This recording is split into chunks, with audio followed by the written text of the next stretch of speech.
Good day, everyone.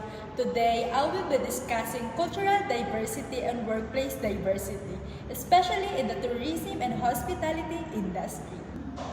First, let us define diversity. Diversity simply means differences. Differences in age, gender, race, religion, culture, and background.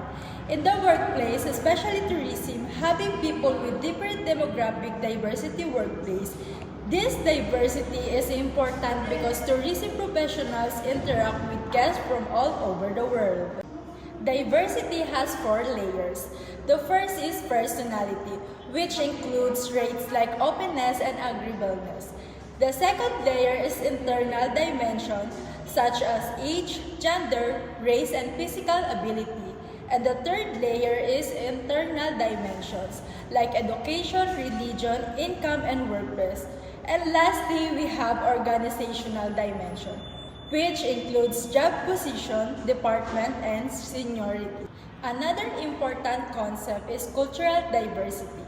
Cultural diversity refers to the presence and inclusion of people from different cultures, ethnicities, and belief systems. It goes beyond food and festival. It includes how people think, communicate, and solve problems.